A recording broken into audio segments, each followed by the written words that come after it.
I am really not an expert. In fact, I hate expertise now. We need doctors only when we have a particular issue, we go to a particular expert. As citizens, we can never be experts. We shouldn't even aspire to be experts. As citizens, we should aspire to be citizens, which means that we should be able to find out, understand what's happening in our society, in our community, in our country, not as experts, but as citizens, because the country belongs to us, to all of us, each one of us. And which is why, although I did my engineering long ago, I kind of realized that it's quite futile to talk of expertise in a domain where expertise is of least concern, or should be. Every citizen should be able to decide on any of the major issues that we face today. And what I am going to share with you today is something that's been in my mind for last 7, 8, almost 10 years, and I am glad Ajay gave me the motivation to actually put it down in a manner I had not really done so far. So, I am sharing with you as a citizen what I have experienced and witnessed and kind of drawn my own conclusions. And I am going to share it with you not as an expert, but as somebody who, just like you, just happened to follow one issue and trying to link it to what's happening in this country today. What I am going to say is nothing to do with any particular party, government in power. It's about us, it's about our country. The country doesn't belong to the party in power, whoever that party is. It belongs to all of us. So, please bear with me and think of yourself in that light, then I think we will have a good discussion. My first, I am going to talk mostly about agriculture and its relationships, but the first thing I want to ask, because you are a large group, quite a contrast from the 35 odd we had 10 years ago, and I don't normally like to speak, to talk, in a mutual dialogue rather than a monologue that is going to be for the next half an hour or so. How much time do we have? You can carry on as long as. So, so I can't do that now because there's so many of you, and I don't. So what I should do is, and I really need to get a sense of where are you coming from, is how many of you are still connected, or your families are still connected in some way or the other with agriculture? Quite a few, maybe 25–30%. How many of you actually depend on agriculture for your livelihood? Yeah, the number has gone down. I mean, the corporate agriculture is probably a bit different, but yeah, but the numbers have gone down substantially. Yeah, you are also one of them? Very good.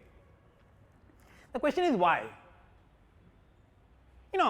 I am exactly from your situation.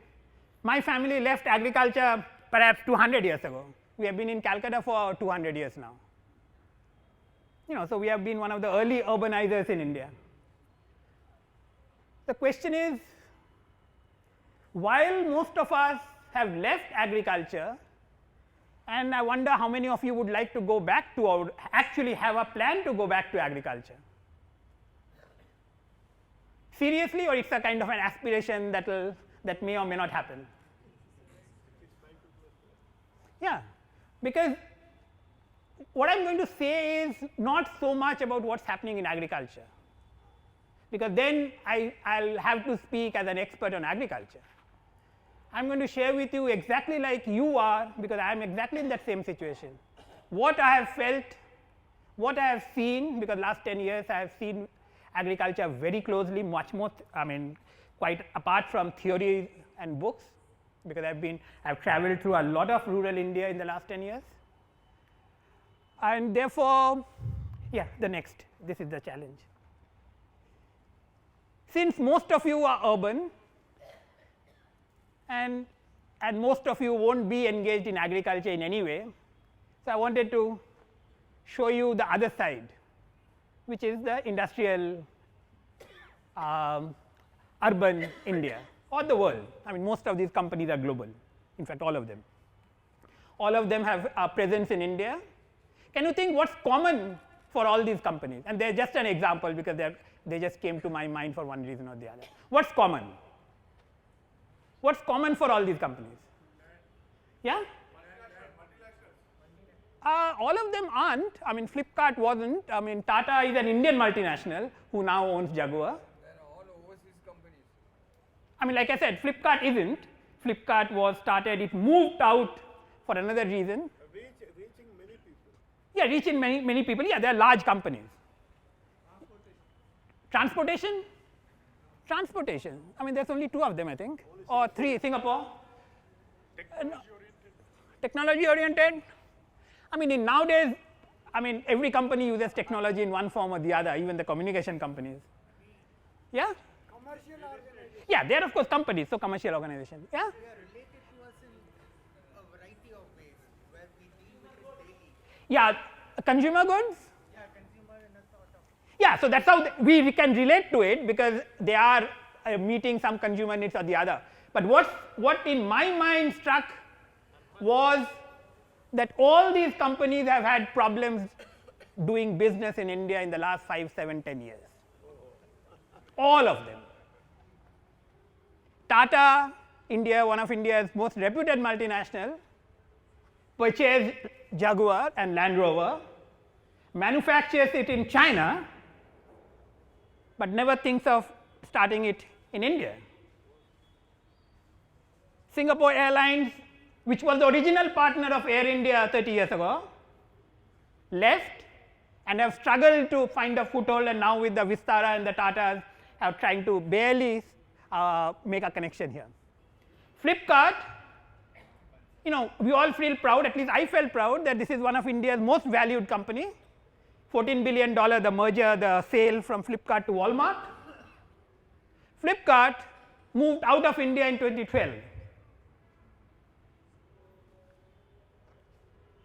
It remained a Singapore company when the sale happened. And the government of India today is actually struggling to figure out how to tax the money that the Flipkarts earned by selling the shares to Walmart. All of this, Vodafone is actually leaving India. Ford has sold the majority share to Mahindra. The question is why? The question is why? Because the taxes are on a high side. Not just taxes. I mean, that's a small part. General economic environment. How is it different from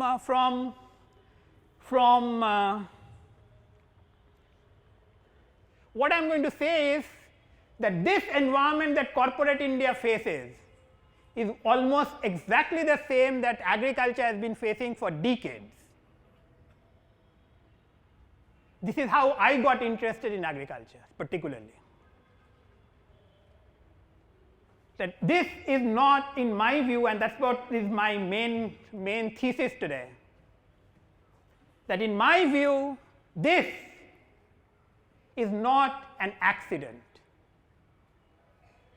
This is the inevitable consequence of how we have progressed in the last 70 years and more. So this is the shadow of agriculture in corporate or non-farming sector. And to me that was interesting because like you, like most of us here, we didn't come from agriculture. My point is we are under its shadow, which is why we must think of agriculture differently as I tried to do. So first the good story. This is production that has gone up in the last 70 years. This is the yield that has increased in the last 70 years. You can see a 4-fold increase in yield and a 5-fold increase in production. And this is something that when I first learned about 10, 12, 15 years ago, I was surprised that India does not require land for agriculture anymore. Isn't it surprising that in a country like in India, which we continuously say is primarily rural and agricultural, land is not an issue, yet land is one thing that I think all of us here will agree is in short supply in India, but not because agriculture needs land. Agriculture does not need land. It has not needed extra land since the late 1980s. The production has continued to increase, but land was not the constraint. So, if we have a problem with land, we have to think differently. This is the extension of the good side. How many of us would realize, in fact, I did not even know, I knew that from 2004-5 onwards, Indian agriculture exports have really risen. It's risen from $4 billion to $42 billion, peaked in 2014. So, tenfold increase in 15 years. I can't think of another sector that has had export success of that scale. But Indian agriculture actually has been an, what should I say, India has been a net food exporter, agricultural exporter since the 1990s. In fact, before the reforms, even in the 80s, there were years when we were having export surplus. Today, it has one of the largest surplus in terms of international trade. Next. And you can see this here, this red one is a trade surplus. It had peaked here when our exports were at that height. In the last few years, it has come down. Last 2 years, it has increased again a bit. This is India's agriculture, which is in crisis, yet this is their biggest success and strength. This is the bad side. This is why so few of us really want to go back to agriculture. What you see on this side is the number of people on agriculture. What you see on that side is a sharp decrease in the share of GDP that agriculture contributes. As you can see, 50% of the population is relying on 15% of the GDP, the reason why so few of us want to go back. Now, we need to ask, why has it happened? How has it happened? Because again, this is the shadow that is being cast on urban India. And this is the ugly side. Okay, I think, okay, this is the ugly side.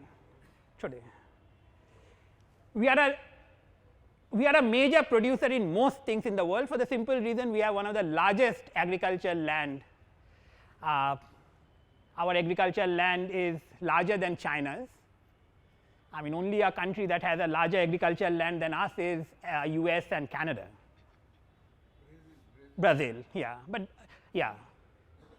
So, we have a large agricultural land, we produce hugely, we have trade surplus, yet 20-30% is wasted, 40% of our children are malnourished. This is the ugly side that has continued for last 50-60 years. 40% of the farmers want to quit. 70% of the farmers' children or the farmers' families do not want their children to continue in agriculture. And we need to understand why and what is happening to these people who are desperately trying to break out of agriculture. Next. So, this is the paradox of India, the poverty amid plenty. These are the growth rates, the numbers really does not matter, what matters is the trend. That in the last few years, much of our problems have been self goals, and agriculture has borne the brunt of it, and now rest of India is bearing the brunt of it.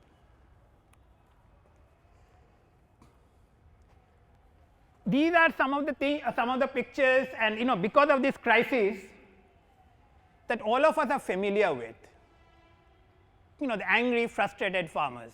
This is from Tamil Nadu who came to Delhi,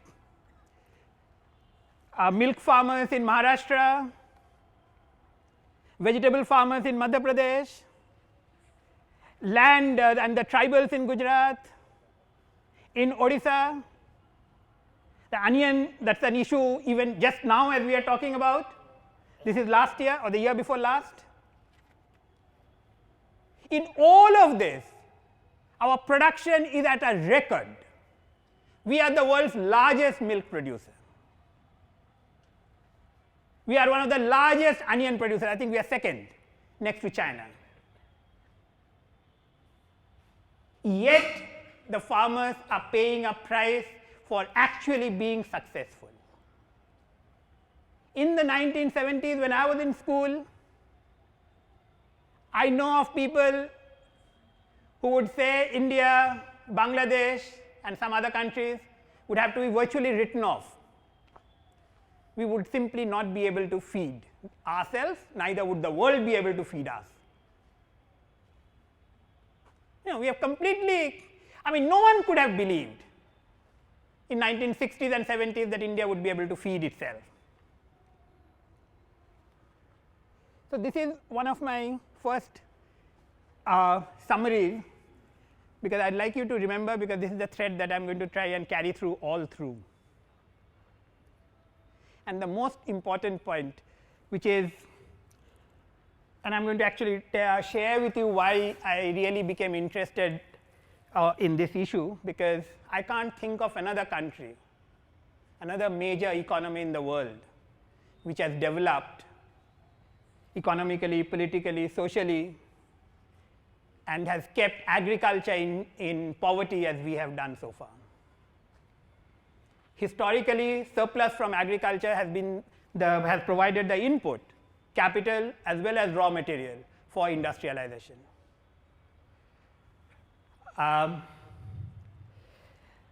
Agricultural growth, and this is, I think, is the one that I highlighted. I think there is a reason why this is so. There is a social, political reason why this is so. That is, agricultural growth and prosperity in the agricultural sector produces the social, political capital necessary to reform the country as such. We have done it completely the other way around. We always believed, and I am sure most of us in this audience and me, we always believed that agriculture is synonymous with poverty, and we have to somehow figure out how to carry that load, but there is nothing much that can be done about it.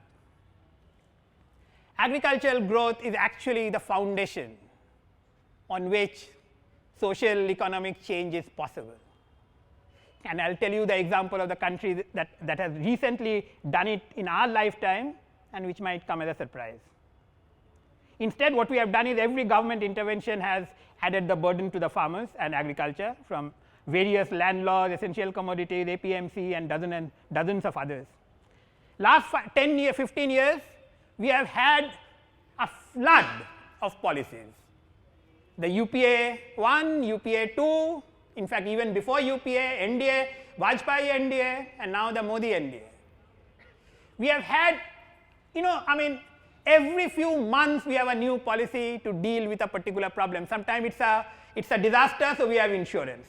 Sometimes it is something else, we have something else. It is credit, so we unlock the credit. Sometimes it is debt, so we try to relieve the debt. There is no end. What has all this done, and which is what I want to try and stress. The reason I am saying this is because most of us took it for granted, and I definitely did, that agriculture would have to be subsidized by the rest of the country. Now, that may be very feasible politically, socially, economically, if you are in Europe or America, where barely 1–2% of the population are dependent on agriculture, and agriculture contributes less than 2% of GDP. So, 90% or 95–97% of the economy and society can and do support 1–2% of the people who depend on agriculture or continue to depend on agriculture. But that is impossible in any developing country. And this expansion of the state has come at a cost. It has not just costed the farmers, it is costing each one of us every day. So, we will do a great disservice to ourselves if we think that those pictures I showed you earlier, the farmers protesting in various forms, are the ones who are paying the price. That is the easiest, most visible forms of the price that they may be paying. But rest of India has paid a much bigger price, and which is what I want to hear from you as to what you think, because I really believe that the rest of the country has paid a huge price for this approach. A typical this thing is that we provide subsidies. We provide subsidies of every kind. A recent study just last year once again showed that if you try to assess the effectiveness of these subsidies, they are all in the negative. Yet, the subsidy basket on agriculture is probably today, and that does not include the food subsidy part of it. The agricultural subsidy is to the tune of almost 2 lakh crore of various kinds. And I will give you just one example of how problematic this is. We declared even just the other day, now that the harvesting season will start again this month and next in most of India, the summer crop is going to be harvested, and the issue will be MSP, the minimum support price. What's amazing is, and even I didn't know this, that the government of India every year declares MSP for 24 crops, yet it buys only 6 of them. Just think as a lay person, forget if you are a student of economics, what would a price signal of raised price tell the farmers? And what would happen if that happened? When you are raising a price, you are telling the producer that grow more, which is our part of the problem. The farmers are not suffering because they grow less. They are suffering because they grow far too much than we can consume. We have the Essential Commodities Act, which is supposed to prevent hoarding, black marketing, etc., etc.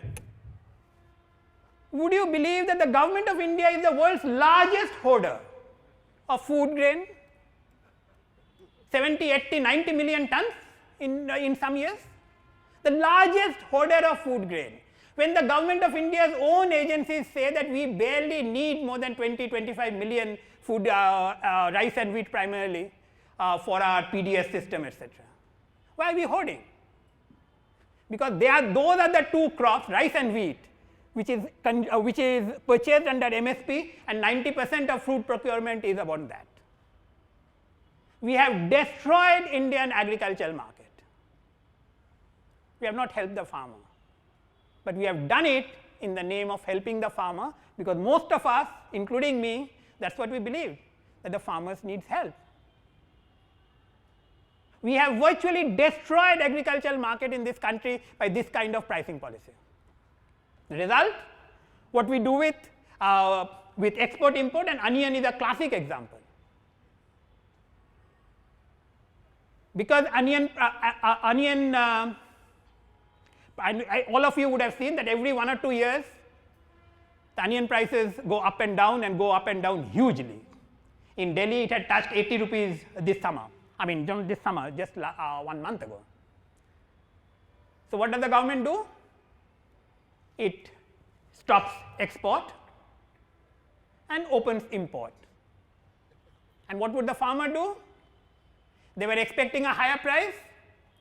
For once they thought that this year they would make a profit. When the import is opened, all of a sudden in a very ad hoc manner, just 15 days, you say that we are going to import. You bring the price down, it helps all of us here. We feel happy that the prices have come down. I know in Delhi it has come down to 60 rupees from 80 rupees that I purchased. Who paid the price? The farmers.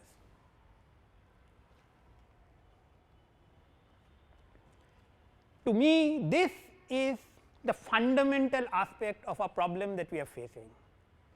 Divide and rule is said about the colonial regime, and they perhaps had a reason to divide and rule.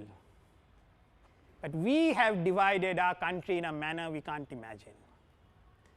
The rural and the urban, the rich and the poor, the agriculture and industry, and of course the religion, the caste and everything else is all there.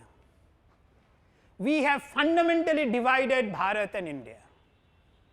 Bharat that is rural, and India that is all of us here.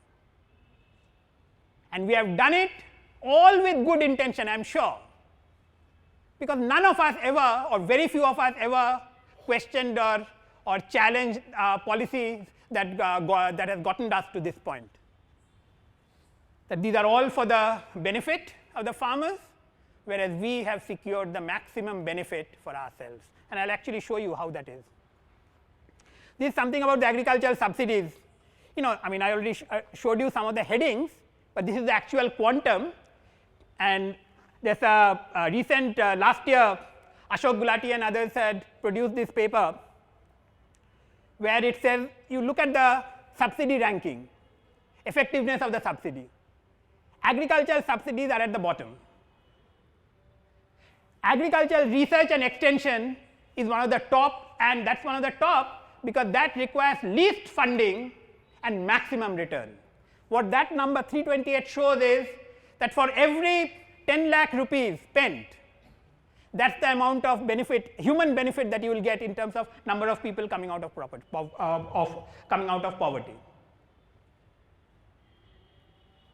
But our focus is always on these. It's not an accident. That's why I said my intention is not to blame this government or that. It's to blame ourselves. Because only then can we claim this country to be ours. If we point finger to others, we are saying we are only observers. If we are pointing the finger to ourselves, we will claim that this country is ours and therefore we can say what's wrong with it and how to change it. This is again from the same OECD study, Ashok Gulati led this study. This is an amazing study. This is calculated, it's a complex calculation, but the simple this thing is that if you compared Indian agricultural prices to the global prices, assuming what would have the Indian farmers and Indian agriculture gained if prices in India were comparable to global prices. So what you get is India has actually provided a negative subsidy, in fact taxed farmers at 5% or so, and Indian consumers at this end. You can barely see this graph, it's just going out of the, this one. India protects its consumers, that is the non-farmers, at a scale no one has ever done in the world in the last 16 years. All of us are the beneficiaries.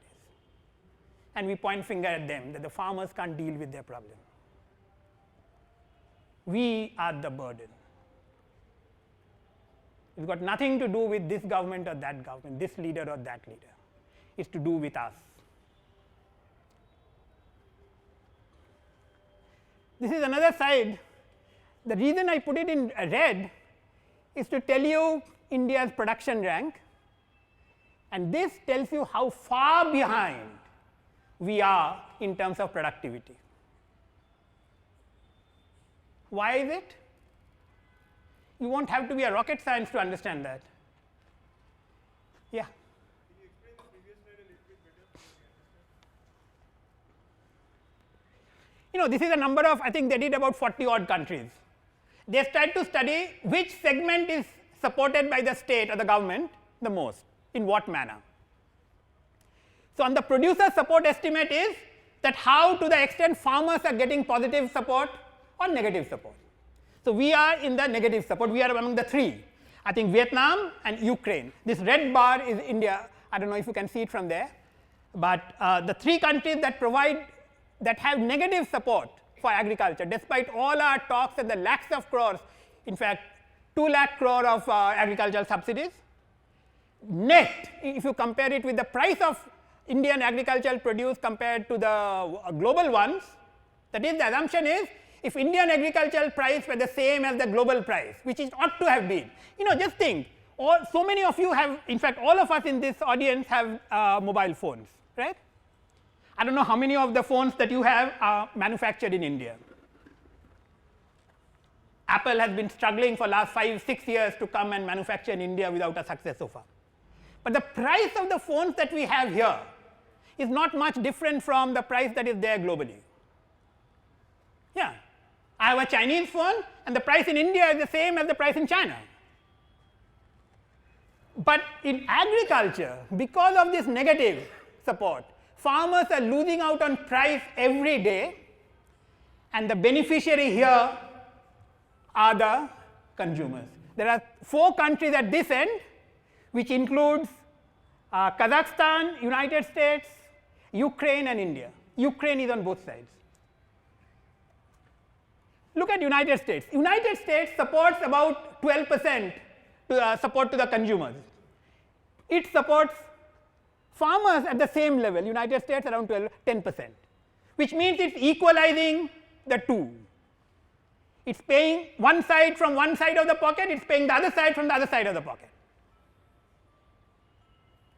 We are doing completely the opposite. We are one of the very few countries, in fact you can see we are an exception out of these 40 odd countries. You have something?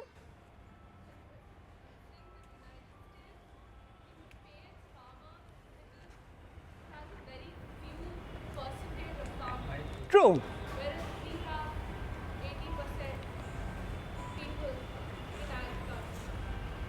And they have a much larger economy. Yeah, that's precisely the point. That's precisely the point. That how can we, I mean we don't have 80% today, we have 50% of our population on agriculture, dependent on agriculture.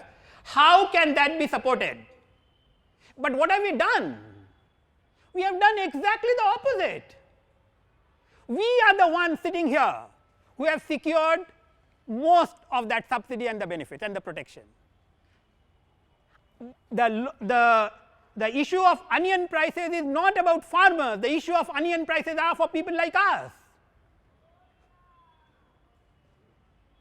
Which is why this looks completely absurd, because I had not seen this kind of a chart till last year when this book was published. It's absurd that we have completely reversed it.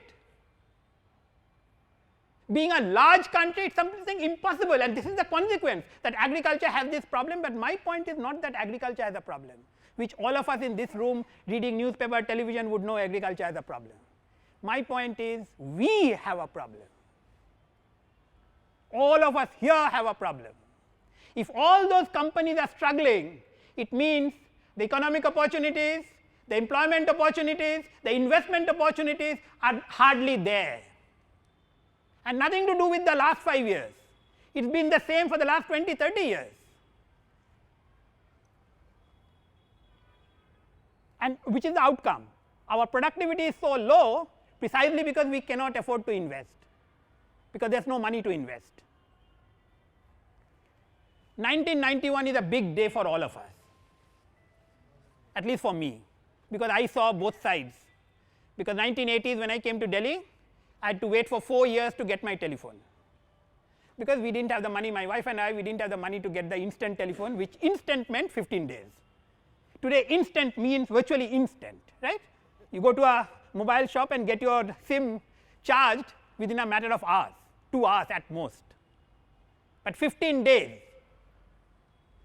So I have seen both sides. All that talk had nothing to do with agriculture. All the talk of reform that we have in the last 30 years have very little or nothing to do with agriculture. Whom were we trying to benefit? It's us. And just this last one, you know, the net of all in the previous slide that I showed, this is the net.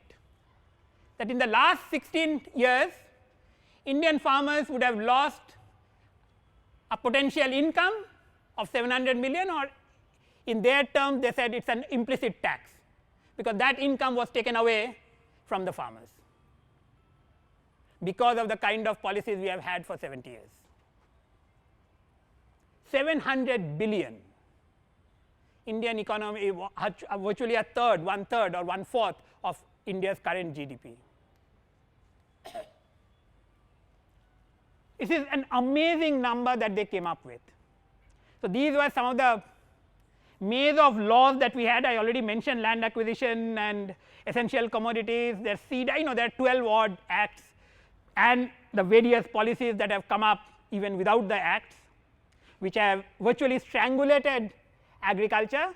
And one big consequence is here, because this everyone speaks of, that Indian agriculture, the land holding is fragmented. Indian land holding, average land holding today for farmers, average farm size is about 1 hectare, slightly more. It's come down significantly. It's come down almost almost halved in the last 70 years or last 50 years. How many of you would realize that by that definition, that is average size of farms, China's average size of farm is half of India's, whereas in virtually every crop, China has a higher productivity than us. How has it happened? That is because they have more hybrid in the I mean, we also have our rice is all hybrid.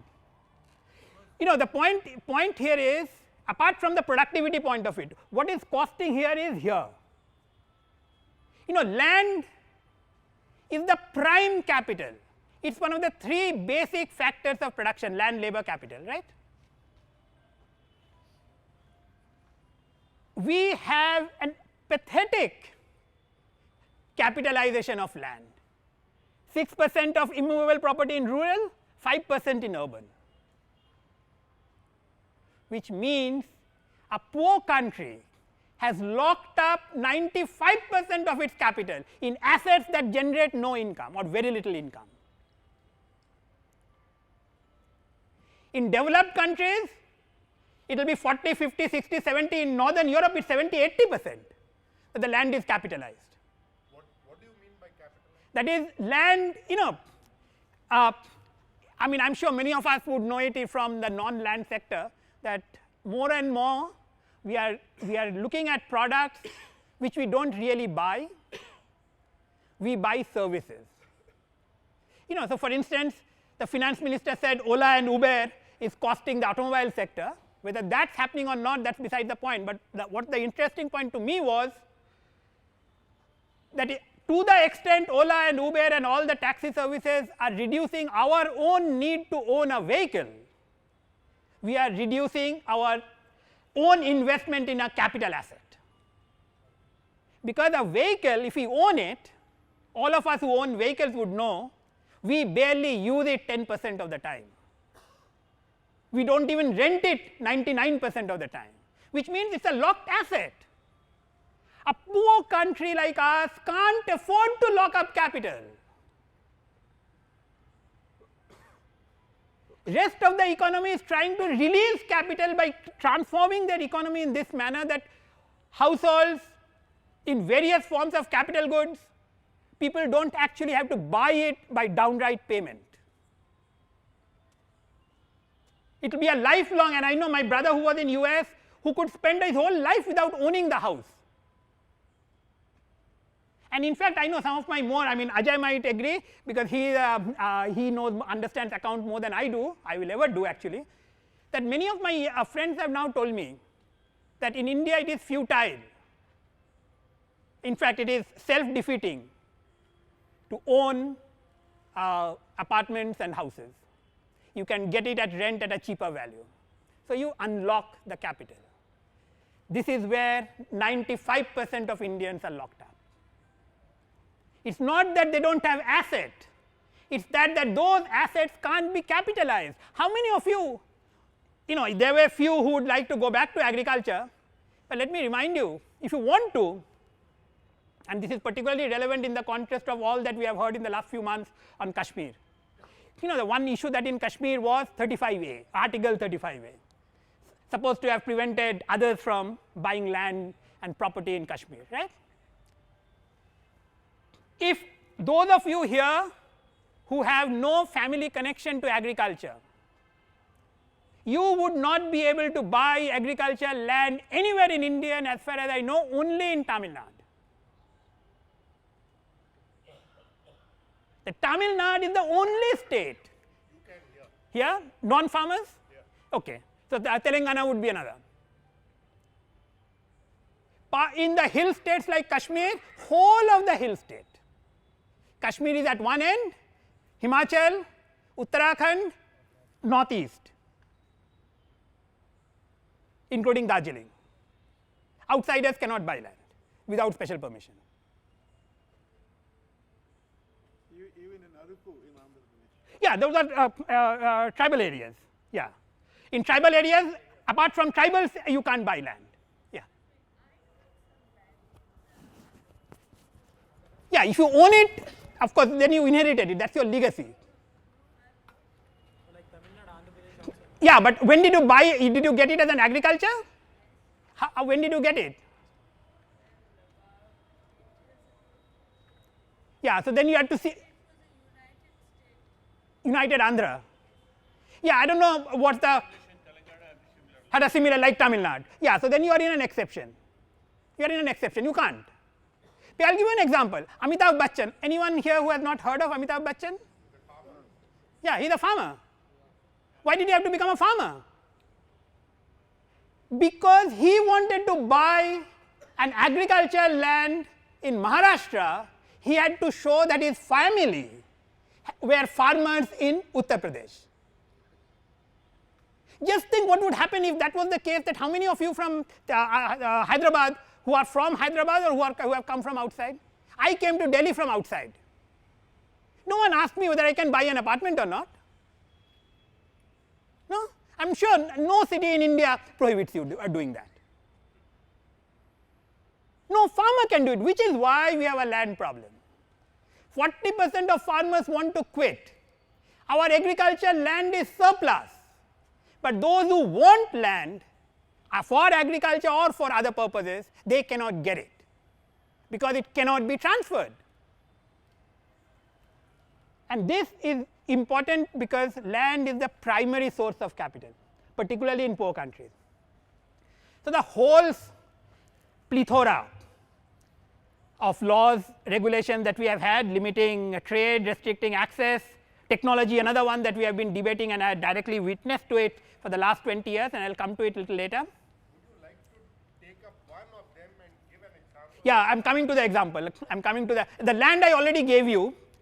You know, like I said, about the same with the essential commodities. Government of India is the largest hoarder, whereas we have raids on onion traders because they are hoarding more than what their capacity should be. What is the cost? I showed you Walmart in the, in my first slide, and there was a reason for it. Because Walmart is one of the world's largest grocery stores. They purchase virtually every item from across the world, which means they have the capacity, the technology, the management know-how to arrange, organize logistics, which means you have to reduce loss so that things do not rot. We have expertise in perpetuating wastage and losses, like I showed you 25 to 30%. 10% of food grain, which is food grain is something that can be stored for a long time if they are stored well, but 10% is lost in any case. But fruits and vegetables, it can be 20, 30, 40% depending on what fruit and what vegetables. Because investors, people who have the capacity, who have the money, will not invest in logistics. Exactly what has happened with not just Walmart. Walmart is at the one end, the world's largest in that sense. But when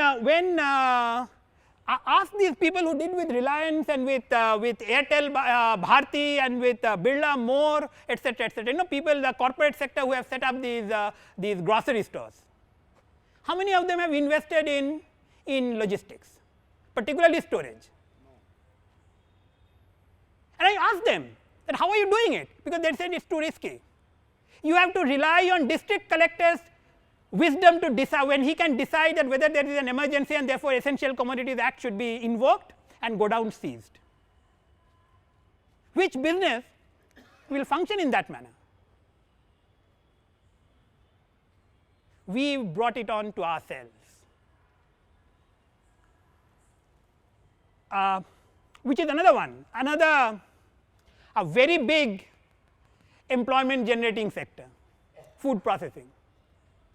We are unique in the world in the sense that we are one of the largest producer of agricultural items, and we have one of the lowest agricultural processing facilities. Barely 5% of India's agricultural produce gets processed, precisely because of laws that we have. Essential commodities, the land, the APMC Act, all of that. But the reason I do not want to go back to the laws, because then I will be speaking of I will be talking as an expert. I am not speaking to you as an expert. I am speaking to you as one Indian with another. It is not anything that I know special. All of you will find this information the way I found it, without any expertise in the subject.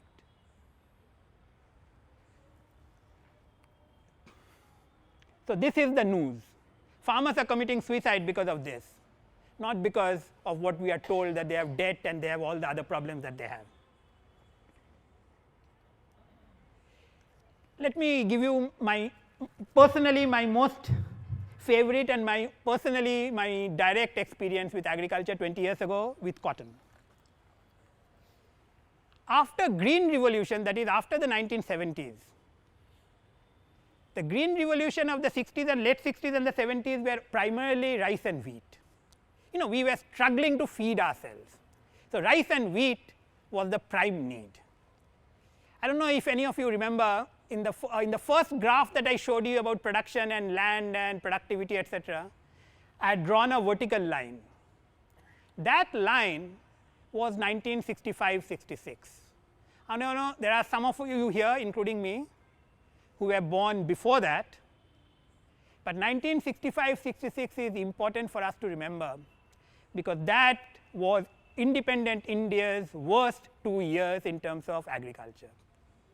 The drought in east and southeast parts of India killed on an average 5 lakh people every year. That was the worst drought independent India had ever faced. That triggered the desperate search for the Green Revolution. And it has been a remarkable success. Like I had shown, the productivity, the production, we have far surpassed any prediction made at that time. But the crop that has really done after the Green Revolution is cotton. And this is the primary bridge between agriculture and industry, because cotton is not something like we can directly consume. Like it is not a crop to be consumed directly, but most of us like to wear something cotton. In fact, I always like to wear cotton shirts. Cotton is the world's first, the oldest, the largest industrial crop that has ever been. Whether it was in the hand spun sector, that was industrialization, cottage industries of those days, or in the mills and the textile mills and the apparel and garment sectors that we have. India is huge, 35 billion worth of exports, domestic market 150 billion. It is really huge, but it pales into insignificance if you compare with what has happened in some of the other countries. And again that same paradox. We are the world's largest cotton producer. We compete with China and the US as for the largest exporter, particularly with the US on export front and China on the production front. 6 million farmers, 11 million hectares, the largest anywhere in the world. Yet, and this is the productivity rise, and the red mark here is the Green Revolution that happened in cotton. Because I do not know how many of you would even recall, but that was my introduction to India's agriculture. So, I recall it very well. That 2002, the first genetically modified cotton was approved in India. India's cotton production has tripled since then. India, which was barely self-sufficient in cotton before that, is now the world's largest exporter of cotton. That is on the credit of the farmers and the farm agricultural scientists who made it happen. But what have we, the rest of India, done to it? To me, that really makes me cry, because I can't think of another instance. Perhaps I have to go back to Kalidas. We all know the Kalidas story, sitting on the branch and chopping it, right? That is the Kalidas story. We are doing it a few thousand years after that. and cotton is the best example of that. One is our productivity is still very low compared to the rest, although our production is very high. But what we have done, and you can compare with some of the other, China has almost 3 times our productivity, so has Brazil, Australia even more, with the same or similar technologies that they have, and we have been stuck. And one reason for this is that while we approved, and I think there was a lawyer here I met who said he's been following this debate over genetically modified crops in India, is that while India legalized the first generation genetically modified cotton in 2002, the second generation in 2006, the world has moved on to the 4th and 5th generation of genetically modified crops in cotton. We are stuck with 2006, which is why our production has plateaued. If I had another graph, I would have shown you our production has plateaued in the last 6-7 years, because we are stuck with a technology that we cannot change. Because for 20 years we are debating the same issue over and over and over again, that whether to adopt and accept genetically modified crops or not. And I'll give you just one. I think I have a slide. I'll probably have a slide later on. I'll tell you the scale, or I don't know. Okay, so this, let me complete the cotton story, because this is, I had witnessed the cotton revolution of 2002, because late Sharad Joshi of Maharashtra, he was leading one of the largest farmers organizations of that time, and I was fortunate to watch him from very close quarters. In June this year, there was a Kisan Satyagraha in Maharashtra, the cotton belt of Vidarbha in Maharashtra. They became perhaps the first set of farmers in the world to come out publicly, defy the government, and publicly plant a genetically modified cotton variety that had not been approved by Government of India. But they didn't start this revolution.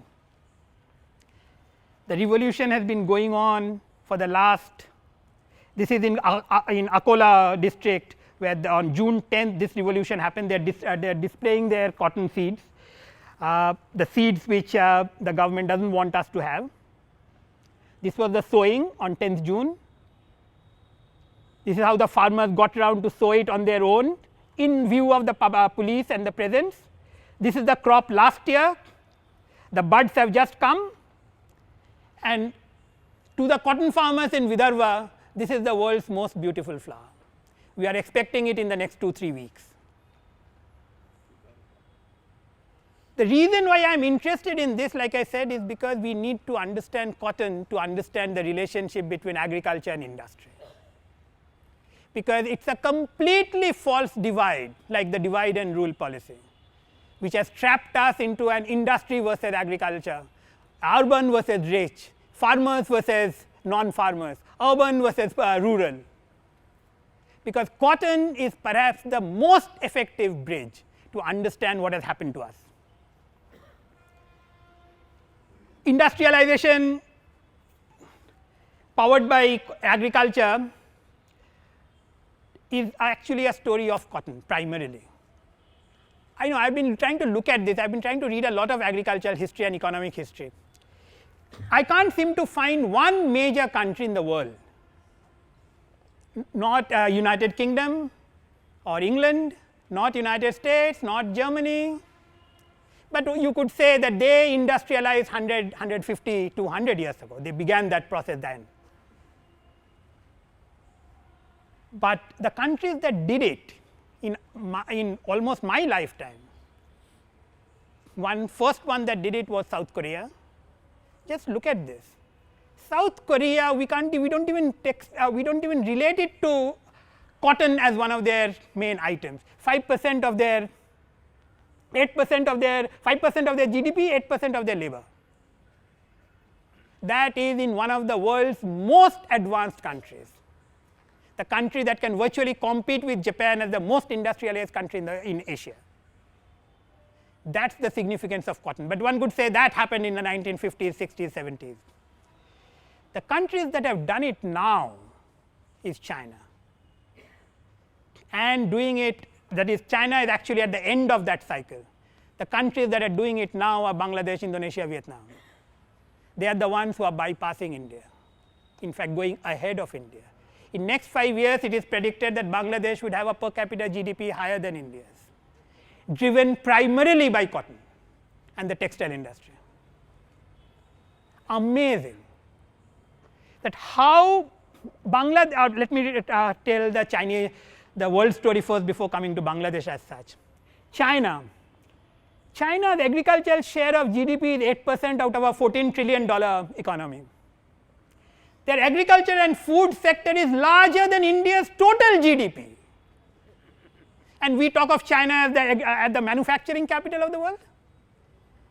They have beaten us hollow in terms of agriculture. Agriculture and food GDP, when I discovered it 3 years ago, I was shocked because I had no idea. And any one of you looking for these, you will find it, because this is not my invention. $4 trillion of their agriculture and food sector, that is the retail and the processing and everything put together. Ours is 8 trillion, the total economy. Our agricultural economy, despite our success in production, is barely 600 billion. United States. For 150 years or 200 years, United States has remained the world's largest agricultural producer. At a $20 trillion economy, 5% of its GDP still comes from agriculture. And the direct employment, and you can see here, I mentioned food processing and the job sector. Look at the number of jobs that's created beyond farming.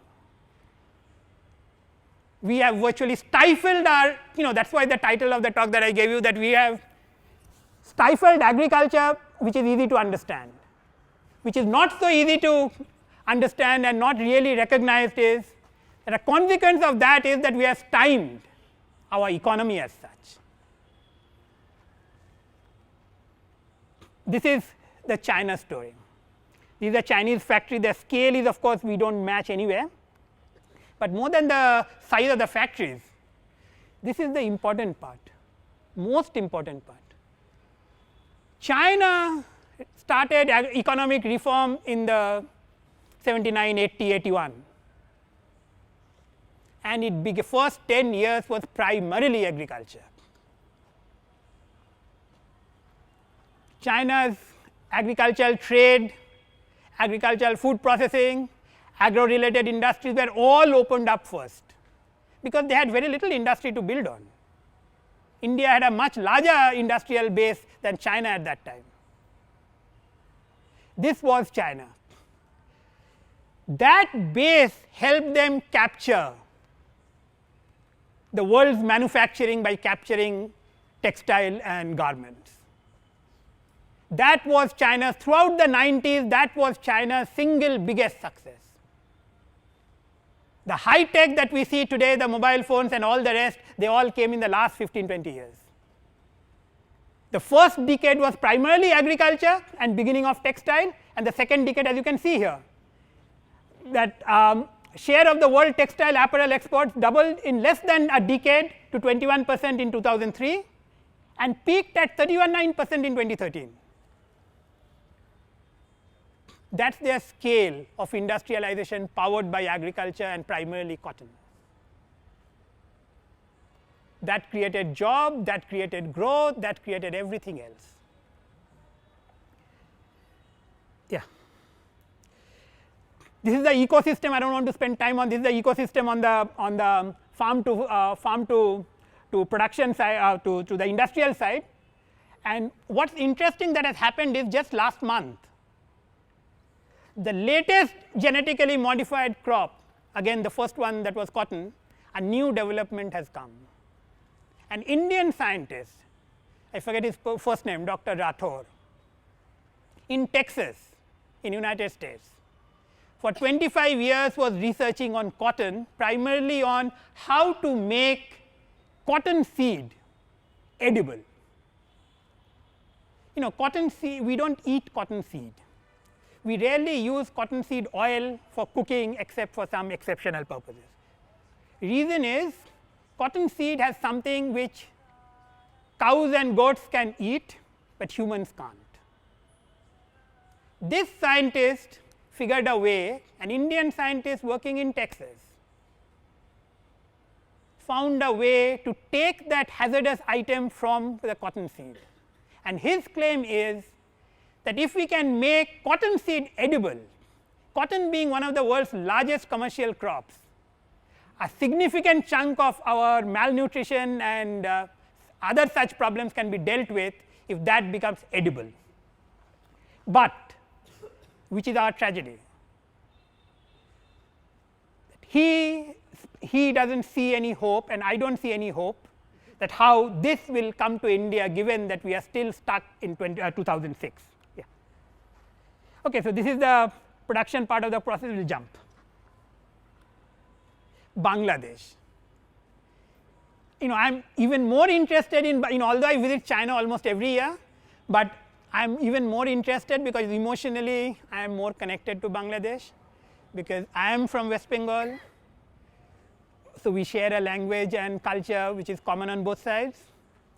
My wife's family is from Bangladesh. They migrated in the 50s and 60s. So, we do have, and Tagore, we share both sides. So, we do have a lot, and we have had similar tragedies repeatedly. But in the last 15 years, Bangladesh has risen in a manner, particularly economically, which I thought, I really did not think, or I do not think anyone thought would have been was possible. This rise of Bangladesh has been 80% dependent on cotton, and mind you, Bangladesh does not grow cotton.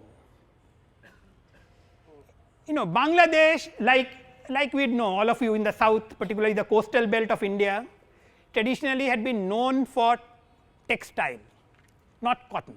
Cotton was grown, can be grown in only certain climates, but textile can be made in certain climates. It requires high moisture, which is why the whole of the coast of India, you would find from Surat to Bangladesh, historically textiles had been known for a few thousand years. We were from Kerala to Gujarat. We were exporting to Europe then, to the Roman Empire and the Greek city states. And Dhakai muslin, the muslin hand woven cloth from area villages around Dhaka was considered so fantastic that became one of the prime import to England and Europe. So, we had a history of manufacturing textile, but Bangladesh in the last 10-12 years buys cotton and yarn, that is the threads, from India, and turned into one of the largest garment and apparel manufacturer in the world, second only to China. And now that China is no longer able to compete on labor wages, because Chinese wages are rising as China is becoming richer, Chinese investors are moving out, and many of them have invested in Bangladesh.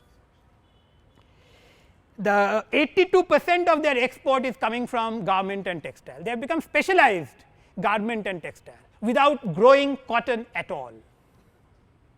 That is the power of cotton in industrializing a country, in powering economic growth. And if you see this, this is in Bangladesh, Vietnam, India. Look where they crossed us, 2002, 2003. Amazing. We did not even realize. We did not even realize what we were losing. And this is where, when we, when I said that we can feel proud that we are the world's largest cotton and yarn exporter, that should also make our head hang in shame. We are exporting our cotton and yarns precisely because we have no manufacturing. and we talk of make in India. Agriculture is India's largest make in India. It's the original make in India or make in wherever you are in the world.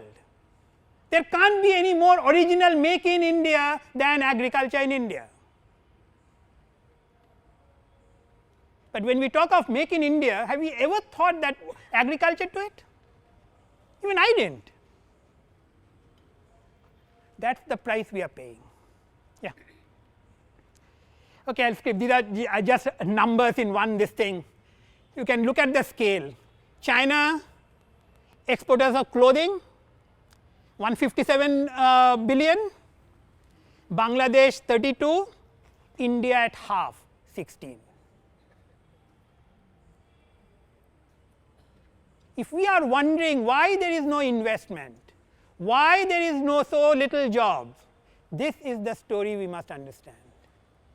Because there is agriculture to industry, there are very hardly any major economy that has been able to make this transition without the textile and apparel garment route. Why?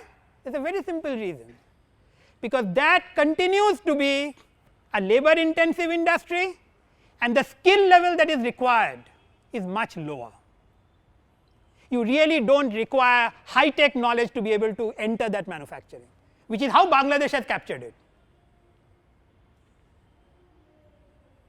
If we are worried about India's economic options now, our jobs, our future, we should really look back at this one. And the same for textile. Textile meaning non-apparel.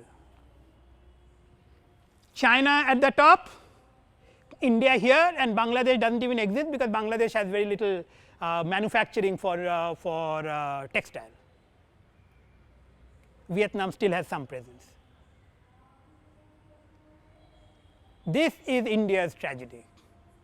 I really believe so today, that our problem is not that we have failed to do our industrialization.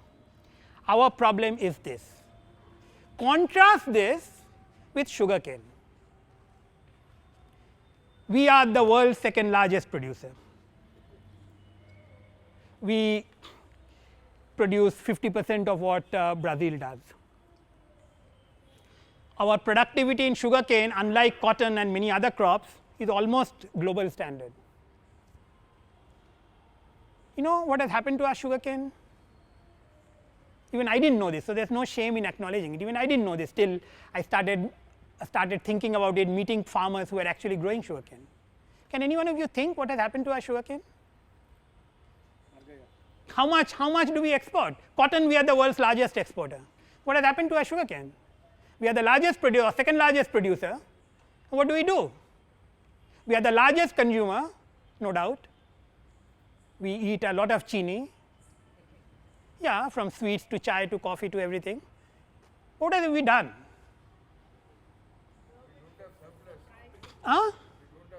We do not have surplus. We have a stockpile which no one else has.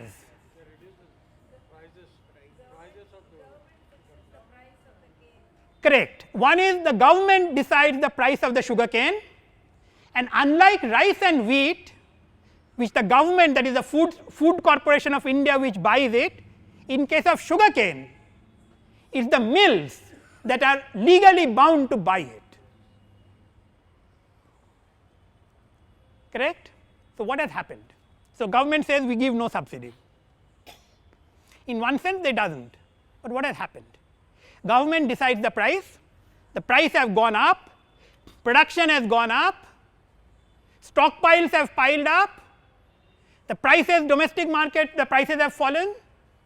International market we can't sell because we have purchased it at a price, the global price much higher than the global price, which is I think the next slide. Where will we export? That is the price difference between the global price, the top one, and the domestic price. I was talking to you about telling you about MSP earlier. This I could think of as the best case or the worst case of what MSP has done to Indian sugarcane. the mills are sick because they are buying at a price which they cannot sell.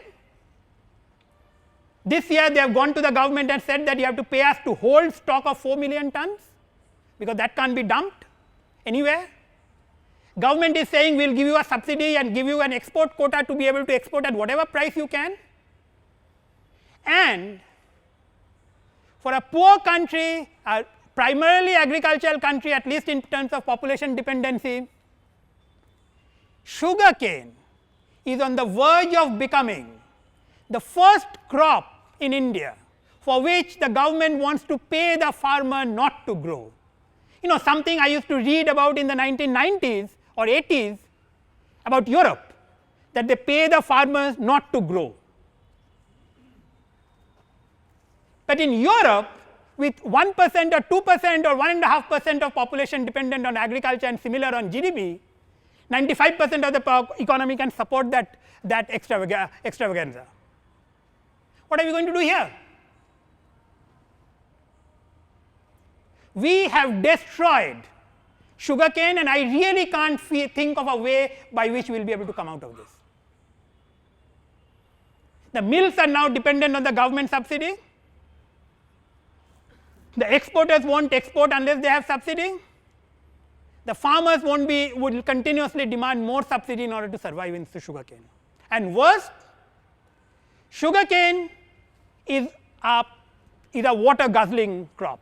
It needs a lot of water. Because of this completely misguided approach to agriculture, we have created a situation where sugarcane is being grown in areas where it should not have been grown in the first place.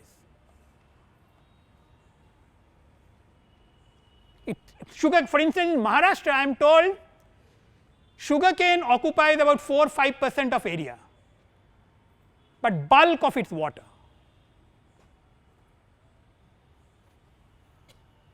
We are all concerned about the water table, this, that and the other. This is the other consequence of what we have done with sugarcane. A complete contrast, because I am saying it is a contrast to cotton, because sugarcane, like cotton, while it is edible, it still needs processing. Most of us won't be eating sugarcane directly most of the time. We need the sugar or the good, which needs some element of processing, no matter what technology you have, exactly like cotton. And we have created a situation where I can't really think how we are going to come out of it. So this is, to me, the summary of the two crops, like the tale of two cities. So this is the tale of two crops in India, and which is why I am stressing. I had no idea of these issues exactly like you, because I come from exactly like your kind of background. Nothing to do with agriculture. But now I am concerned what's happening, not because of what's going to happen to us, but because what's happening there is casting such a dark cloud over us. That is, a complete policy failure in sugarcane is now being proposed as a political success, because this is how the divide and rule works. A complete failure of policy is being sustained by providing subsidies to all the players who are in the market. Consumers are being subsidized because they are getting at a price much lower than the global price. The mills will have to be subsidized because most of them are tottering on bankruptcy. The farmers can't find a way to break out because there is no mechanism what they will grow and who will buy, because we have destroyed the agricultural trade more or less. On that side, today, cotton is still the most successful agricultural crop we have since the Green Revolution. In fact, globally it is the most successful crop. While we export a lot of rice, cotton and textile is one of our principal exports. Yet everything we are doing today is trying to repeat this failure there. You know what they are saying? They are saying we are going to give, the farmers need higher price, therefore we are going to raise the MSP of cotton. What will happen? government can't buy that much cotton, the mills will be asked to buy cotton at a government set MSP, which is what the sugar mills are doing, which means the textile mills will be struggling to survive. In fact, just last 2 months I read news reports from South India, where the mills are saying they need protection because India should not be allowed to export so much of cotton and yarn, because then Indian mills have to buy it at a global price. So, they want it at a lower price, just like Indian consumers. All of us want our onions at a lower price. The textile mills are saying we want a restriction on how much cotton and how much yarns and textile India should be able to export. And on the garment side, Indian manufacturers are saying that we can't compete with Bangladesh, therefore, something must be done to stop Bangladesh and Chinese imports, exports coming into India. We are venturing to repeat everything that failed here to the most successful crop of the last 20 years. And we talk of Make in India. We really need to ask, because the problem is, it does not matter who the party, what their slogans are. I am saying Make in India not necessarily because the Prime Minister had made it once upon a time his slogan. I am saying Make in India precisely because agriculture is the largest Make in India we can ever hope for. Yeah. So, this is the last one. I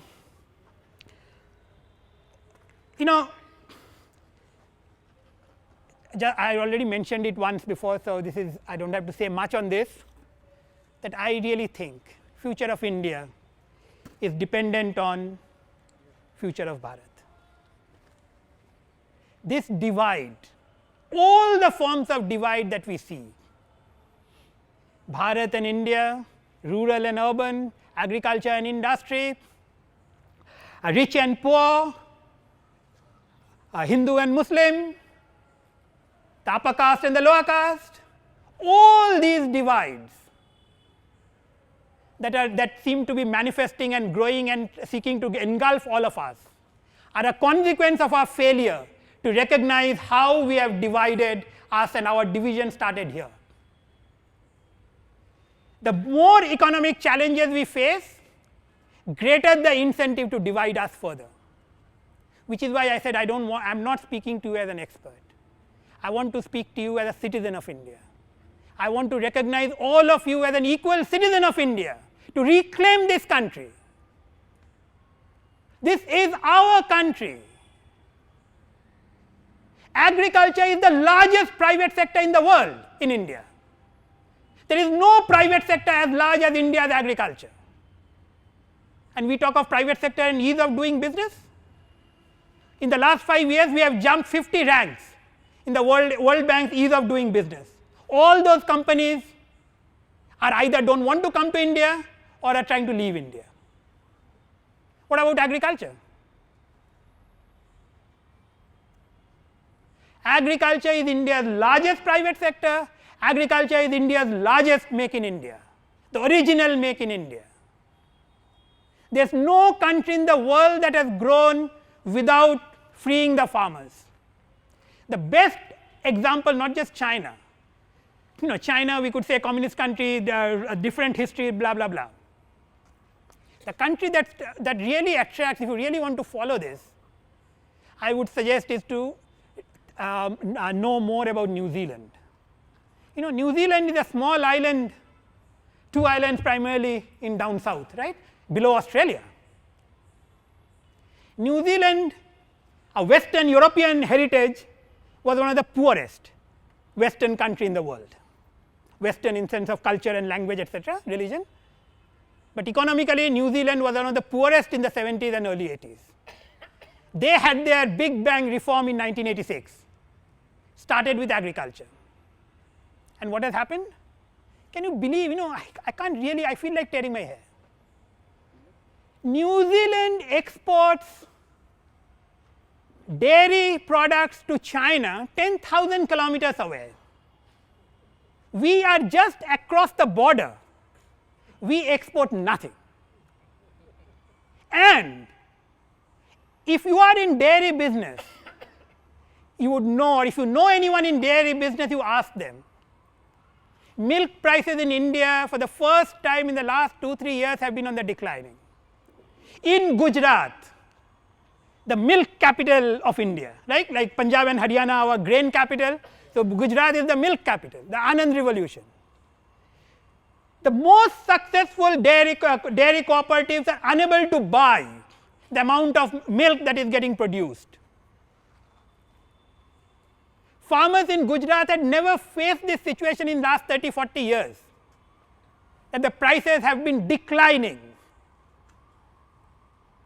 Yet, we have very little export to our largest neighbor and the biggest importer of milk items, because China traditionally did not have a large dairy industry.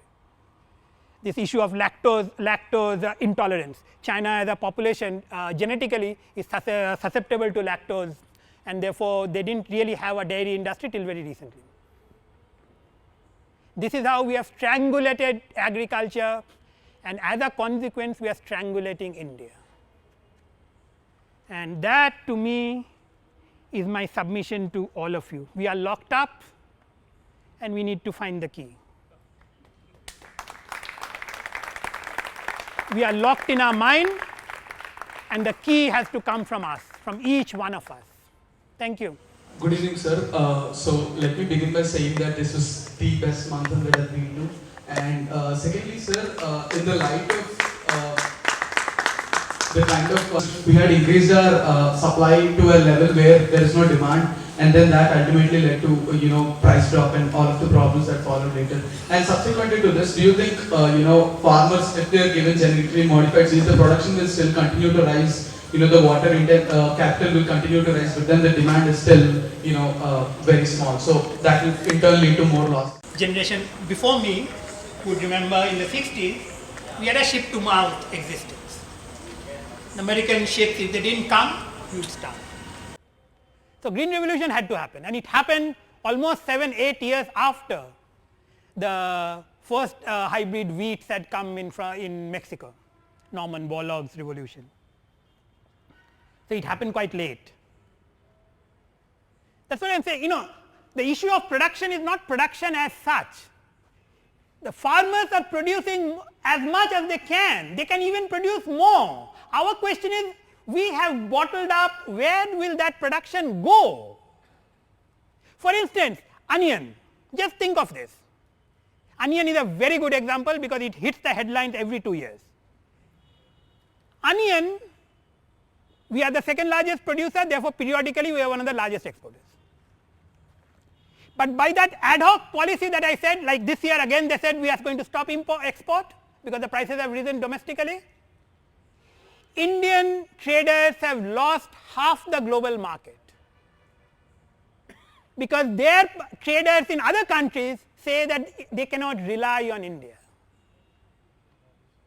because India can suddenly say we are going to stop. No trade can work in that manner. The same with cotton. We think we produce enough or more than enough to export, but the problem is not we produce more than enough to export. The problem is we have completely failed to invest in production, in manufacturing. Cotton, we can consume as much cotton as we want, and we can be the world's largest cotton and textile and apparel manufacturers in the world, provided we let it happen. We have bottled up all that and blame the farmer for doing what he can do best, because he has no other alternative but to produce. So the problem is not that the production will rise and ruin the farmer. If the farmers are ruined, mind you, none of us here will have much of a future, which we don't. The problem with employment, the problem with investment, the problem with economic opportunities are all related to that. That is why there is no major country which has grown without leveraging cotton and textile. Bangladesh is the best example, which never grew cotton but has become a textile exporter or garment exporter. Barun, Friends, the idea of having Barun here on this issue came about a few months back when he sent me a farmer's manifesto that he and his group of friends created.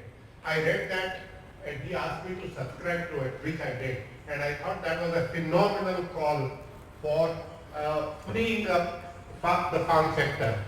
Would you like to talk about that manifesto for a minute? But primarily, is your issue all about bringing up a 1991 for the farming sector and a major era of reforms arising out of liberalization and openness? In a limited sense, I would say yes, but that's really not my goal. I have not come here to preach that. I have come here to share with you my experience as a citizen of India, and where we say, I believe we are stuck. And for you to look into this, explore this if you think that there is some merit in some of the things that I said, and draw your own conclusion. The lock has to be opened by each one of us. It's not that I have a pill. In fact, to me 1991 is actually a misnomer. We think we opened trade, we did this, we did that, and Indian economy took off, which it did. But the downside of that was we believed somebody could do all that. That there was a Manmohan Singh who could open this tap, that tap, this tap, that tap, and his wisdom led us through. That is not the way a society or a civilization can progress. Because then we are outsourcing ourselves to them. And I began by saying, this is our country. We are the ones responsible for whatever else that has happened, good or bad. No excuses. So 91 is not to be looked at as something that somebody else is going to do for us.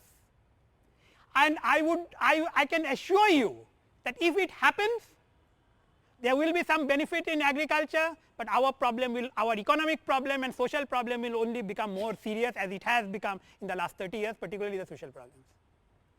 There is no escape. It has to come from us. This is not an us versus them. We are the them. This is us. We must claim our country back, not outsource it to anybody who might claim that they have some right, or they have some privilege, or they have some knowledge to be able to claim that. Yeah, please. Fantastic talk, sir. That was a layman talk which everybody would have understood without very Thank you. rightly mentioned at the beginning that you are not going to rely on the figures or things like that, but you made it a point which we could realize. Thank you. Now, what I could understand from this session, what you have just now had is, I think the value chain of agriculture, like we have for industry, I am a trader, a businessman, a manufacturer. What I see is that is something which is really missing in the whole structure. What you talked about, completely, you can understand. What completely. you talked about China. So what do you think is the way in which we can create a value chain for the agriculture which will really bring in, I don't want to use the word corporatization when I am talking of agriculture, because agriculture, as you rightly said, is a private entity. It's a private... It is already corporatized. Yeah, but that corporatization on the value chain. Yeah, so that is a $1 million question or a crore rupee question, and I think one part of the issue is what I am saying, that this lack of development of value chain is a consequence of how we think about it. How would a value chain in onion develop if the investor and the trader and the farmer would live in such uncertainty? Isn't it amazing that this laptop sells in India at virtually the same price that it sells anywhere else in the world, but not onion? How is it that the logistics for delivering a mobile phone from any corner of the world, first from Europe, then from China, can come here, whereas virtually nothing else can go either way? No milk from here can go to China? Which is the paradox? Which is the paradox that our success in agriculture has not alleviated the problem of 40% of our children today who are still malnourished. That's the price that we are paying. because we have bottled up the logistics completely. There is no investment in logistics, there will never be.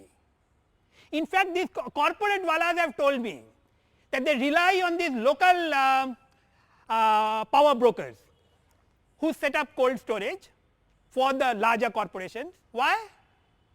Because these local power brokers have the capacity to manage and manipulate the district collector to ensure that their godowns are not seized. Because you will never know that when suddenly one day the government will say that the onion prices have reached a limit which we cannot tolerate, and therefore the collectors have been asked to seize godowns. Yeah.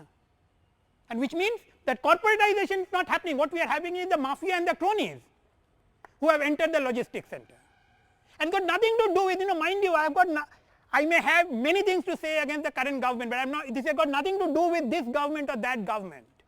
This has been happening for last 30, 40, 50, 60 years, which is why I am saying that please understand this is our problem, us.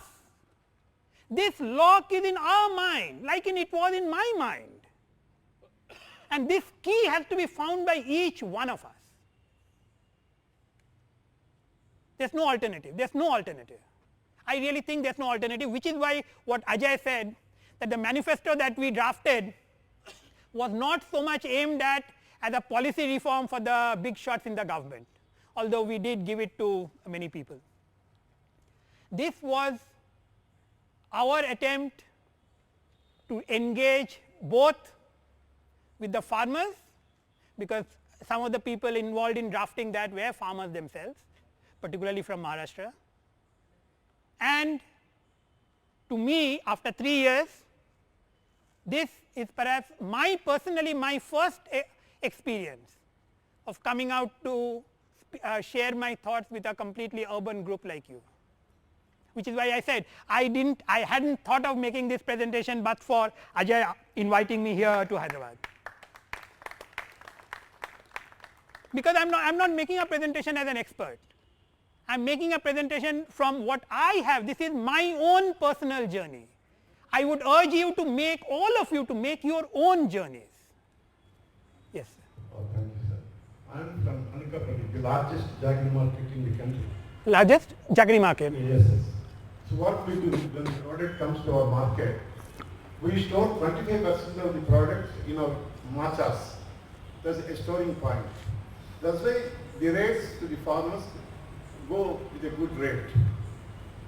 Similarly, I don't know what you have referred about the cold storages is different thing, But what happened, the government rules, everywhere the government rules, as you said, is not allowing us to go freely whatever we would like to do. Number two, you said that the iron ore is produced in Visakhapatnam and other areas, and we are exporting iron ore, and we are getting the finished product from Japan. We are not using properly here. One more thing, the government's rules, most important thing is the government rules, the government employees are not allowing, suppose ready-made.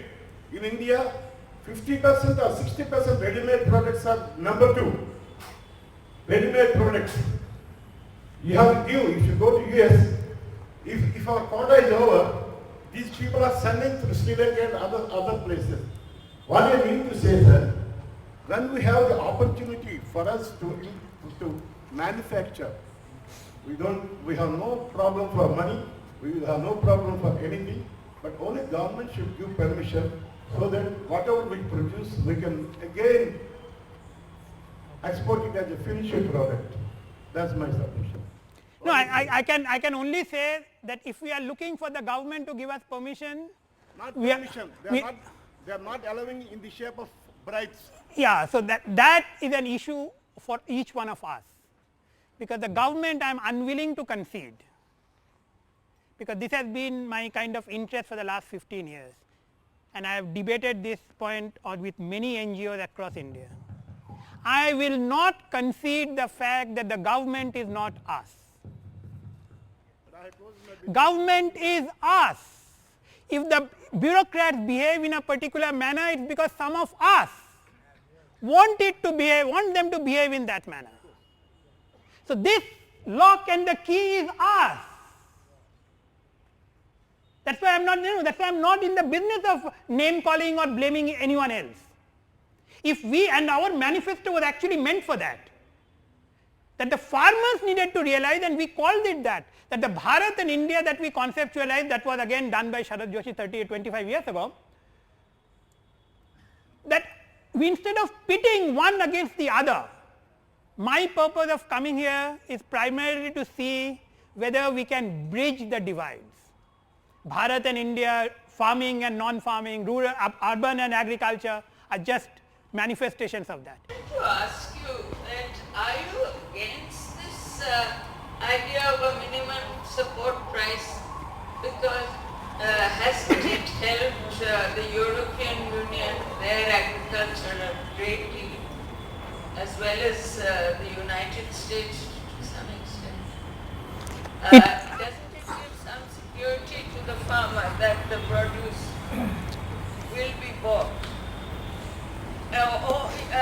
I sometimes feel that maybe that once we give a subsidy of any kind or an assurance, we can never withdraw it. It becomes a kind of vested interest. And the reason is very simple. Who would like to give up the privileges? All of us. All of us would like to enjoy our petrol at a lower cost, onion at 10 rupees if possible, or whatever the price is. And as far as Europe is concerned, or United States, that is what I said, I pointed it out myself. They can afford it because 95% of their economy and population are not dependent on agriculture at all. Here we have created a situation where half our population is dependent on agriculture. Who is going to support it? Who has the money? And this is where the vested interest comes in. The vested interest, what they have done, and the political establishment have ensured it. That is, the consumers have benefited, the farmers have lost out. Ashok Gulati's study exactly brings that out. That the $700 billion that the Indian farmers lost was because government of India, in the name of helping the farmers, ended up always benefiting and protecting the consumers. That is the divide I am trying to avoid. We do not need this divide because that is what we cannot afford and socially extremely hazardous. But would you suggest then that the farmers should be allowed to charge whatever price they want? Yes, I know. Or feel that the market can bear?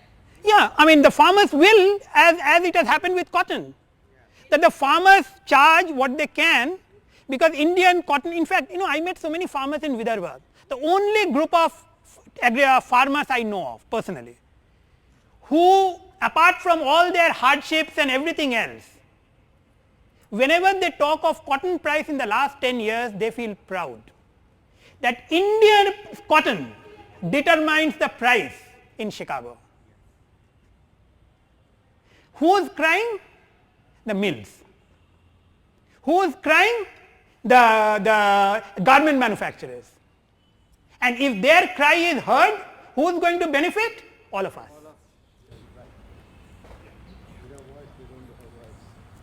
Hello? To my mind, the problem in India is because of the unequal distribution of the income. Major chunk of the government income is eaten away by the government employees, besides the corruption, and other so-called software or other people. So if that is corrected, most of the agriculturists and all were cash people. Yeah, I don't have much to say on this because I repeated that this problem is not the government's or the bureaucrats' problem. This problem will go away if we can think differently. Thank you for showing an interesting perspective, the divide between the consumer and the agriculture guy. I have been linked to agriculture both in the international and domestic markets. I've been associated with Israel. So I have had both with cotton and I've looked after sugar mills. You have captured a lot of data, and if I may take the liberty of summarizing where the chain has broken down, there are two basic things. Today, no investment can flow until there is an assured kind of vision to the farmer that if I produce, I'm likely to get that. That is not happening. And that is not happening for the simple reason because this MSP and all is a very sordid game. In the sugar cane, I will bring out the dirty underbelly.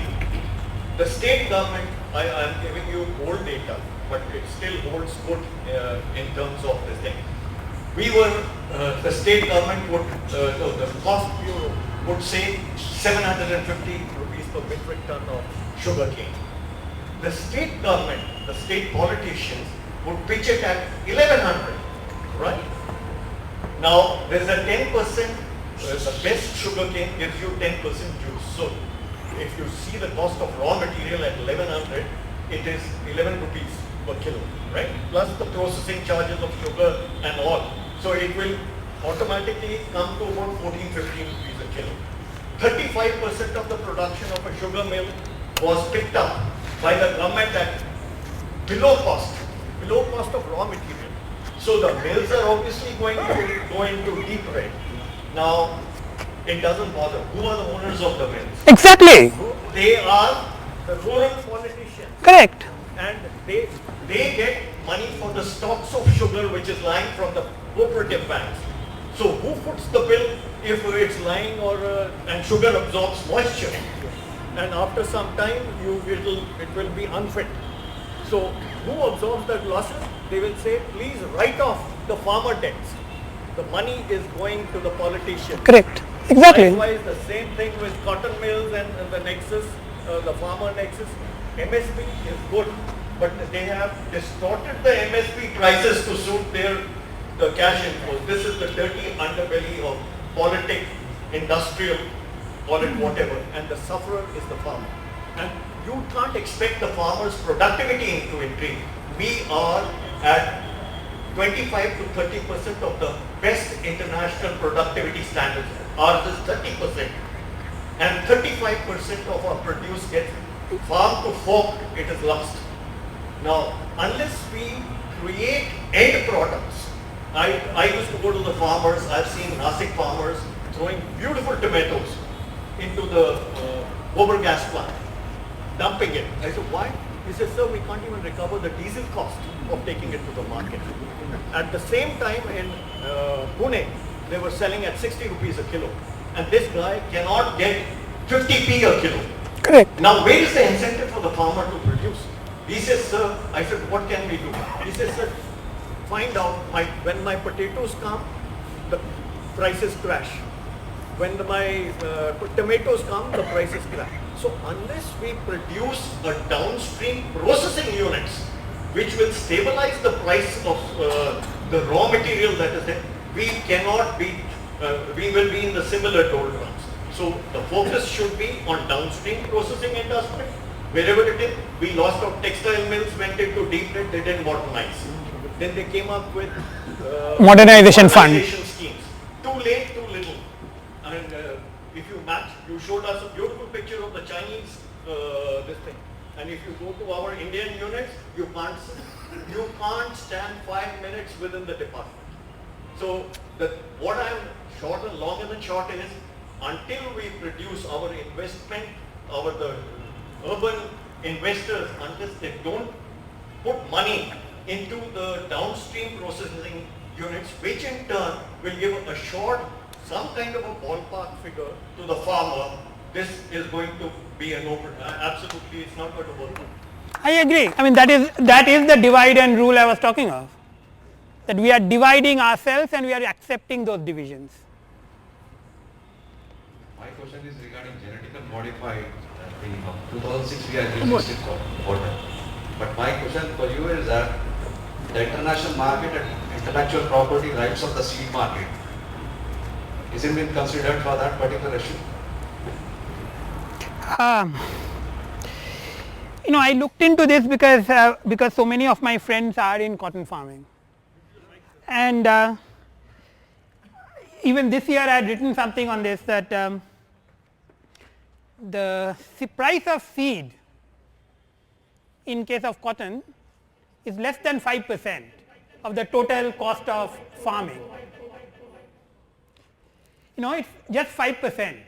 And government today, and this is the paradox, on the one hand we have made it very difficult for the farmers to get new technologies, which is why the Kisan Satyagraha to break the law. On the other hand, for the last 4 or 5 years, I think beginning with the Andhra government, when it was United Andhra, and now it's all India, Government of India wants to fix the price of the seed. Why? Because they want to say that the farmers should get the seed at a lower cost, an old seed at a lower cost, while preventing them from getting the new seed. I am yet to meet one cotton farmer who has expressed any regret for the price of seed, and in fact they pointed out that if you talk of vegetables, and I know since there are quite a few people from the agro business here, if you talk of hybrid vegetables, tomato for instance, they tell me that there are companies in Bangalore who can sell their hybrid tomato seed for 1 lakh rupees a kilo. The point is, no farmer in India needs 1 lakh tomato seeds, because there is no farm of that scale. International scene is that you have got pairing of bigger markets, like Ascento merging with Bayer and Syngenta merging with China. This international top 10 companies pairing with themselves to hold the seed market. My question is that they are holding the seed market internationally, genetically modified things. Where down the line we are consumers of farmer line. How many companies are there in the internet? Google, Facebook, Twitter, etc. They won't even come to 10. How many companies are there, for instance, in mobile phones? It's the size of the company is irrelevant. What you can see is what is the creativity and productivity of those companies, which is why Nokia, which was the one that set mobile phones into the world, is today history. Which is why Google, the largest internet based company, is barely 12 years old. Which is why Apple, the computer company, virtually went bankrupt before becoming today one of the world's largest brand value, a $1 trillion company, the first $1 trillion company. If the market is open, it will be competitive, it will grow. I have not, that's what I am saying, I am surprised, that's why, please realize I am not a farmer. I have no experience in agriculture. Whatever I have learned is by talking to my friends who are actually farmers. I am yet to meet a cotton farmer who has complained about Monsanto or Bayer or the price of seed. What they want is better seed. What they want is, in fact, that's why I am saying they are so proud. The only farmer who feels proud, if you go to Yavatmal, the so called suicide capital, that Indian cotton price is determining the price in Chicago, the commodities market.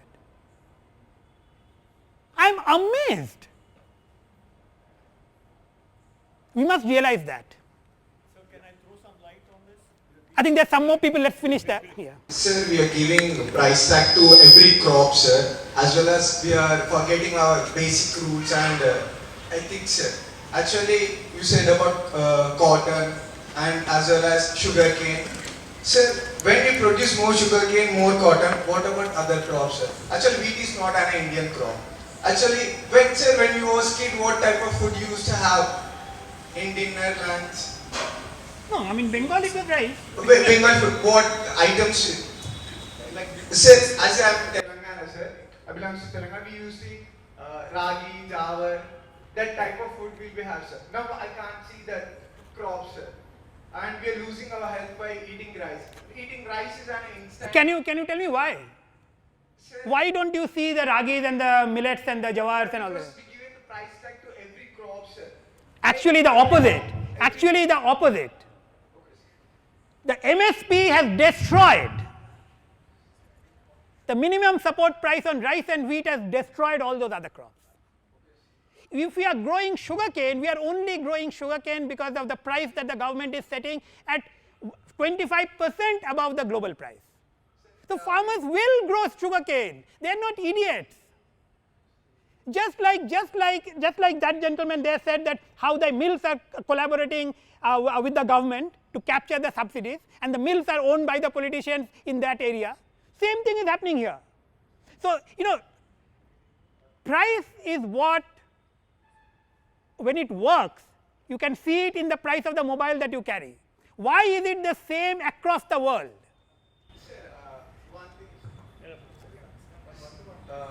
Last thing, sir. Enough. Sir, if we produce more, the land will die, sir. Like crops will come. Example, like if you see Anantapur, there is no crop. They don't have. Finish your question. Sir, actually, if you see some areas in India, farmers are migrating, sir, because of, they say weather is not good, and what I want to say, sir, say it. No, you can ask me in Hindi too. Sir, I said, sir, cotton और sugar ऐसे जाते हैं तो sir land का production कम हो जाता है sir. जब land का production, soil का production कम हो जाता, खाने को भी कुछ भी नहीं मिलता sir. Like we want to eat cotton and sugar canes. That condition will become, sir. If I wrong, please correct me. No, I mean, please understand that what is being grown is because of the price incentive we are giving them artificially. If sugarcane price was not 25% above the global price, how many farmers and how many mills would be buying that sugarcane? We are growing these crops because of the distortion we have caused by MSP. Completely destroyed the market. And as far as the land losing productivity, that is a valid point across, but you will see that on the first graph that I showed you, that India does not need agricultural land. India has surplus of agricultural land. Don't you think there's a problem with modern agriculture, like the post-70s agriculture? Because it's highly unsustainable. It requires a lot of water, there's a lot of chemicals being pumped into the soil. So don't you think we should go back to the more traditional way of agriculture?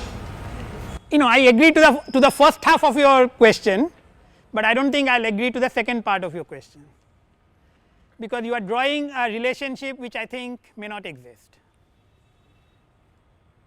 Economy or society is an evolution. We were starving in the 1960s. We needed desperately to grow food, and at that time that was the technology that was available. In fact, there was a time 10 years ago, before I deeply became involved in understanding agriculture, there is one issue that I looked at, and I have a whole data for, I compiled reading a lot of books, 1,000 years of drought and famine in India. Because I come from Bengal, and the 1943 famine in Bengal is kind of etched in the memory of all of our families. But the question then is, the first part of the question is, when you are starving, you need to eat. And at that point in the 60s, late 60s and the 70s, that was what was available, right? Today, it is no longer the case. We do not have to go back. We have to actually, we can never turn the clock back. We can only go forward, because the time only moves ahead. It can't go back. For instance, the genetically modified crops, or for instance, the new hybrids that are coming up. The biggest advantage of the first generation genetically modified crops that came was to reduce pesticide,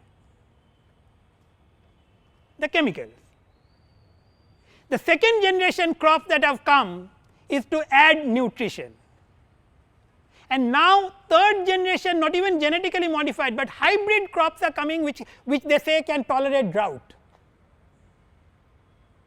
The question is, these are more fundamental issue, that is whether we think we know and therefore we know what to do, or whether we recognize that we will never know, and therefore the only way is to let the people try out what they can. And in my way of looking at it, if there is only one reason why the market and the price mechanism seems to work better, is because that is the only system that does not require knowledge. You do not need to know everything, you only need to know your bit of a thing. Whereas all the other systems require that we know all the nitty-gritty of everything else in order to be able to deliver what we want, which is what we tried for 70 years. Agriculture is the best example that from land to seed to inputs to trade to output price, everything has been regulated, restricted, or even outright prohibited, because some of us felt we know. It is this arrogance of knowledge that is causing us this problem, and this is happening because we as citizens are surrendering our citizenship and sovereignty to somebody who says, I know. To me, the premium is I do not know.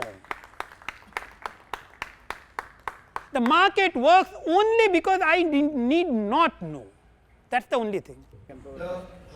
The farmer, when he is planting, is doing it blindly. Whether he is planting onions or tomatoes or whatever crop.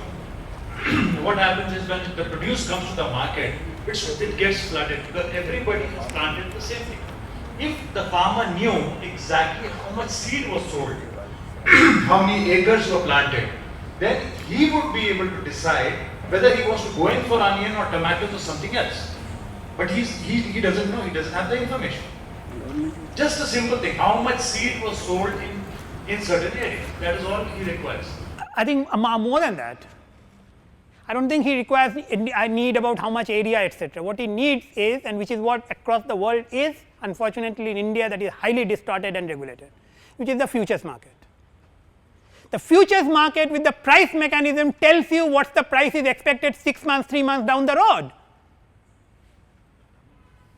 Agriculture is not like car, Maruti, which says that okay, now there is a slowdown, we shut down the shift.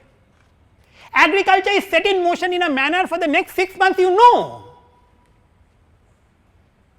No, it is not like Saudi oil, which they say that okay, the price is high, we reduce, or we increase, price is low, we reduce. It is not like that. Agriculture is not a tap of that kind, not an instant tap, which means that if you allow the price mechanism, particularly the futures market in those crops, but that itself would not be enough, like this gentleman said, the logistics is critical. The reason why onion price, and somebody else, that the young person said that and I know it myself, last year in Delhi the potato was selling at 20 rupees. In UP 200 kilometers away it was 20 paisa. 20 paisa, we do not even have the coin anymore. I mean, I do not know how many of you even remember those coins that we used to have. Because 200 kilometers we can't bring. We can't bring potato 200 kilometers because the government will say that the farmer has freedom, he can bring it. Which farmer in India can have the logistics to bring in 200 kgs of potato from a farm or a village in UP to Delhi? No one.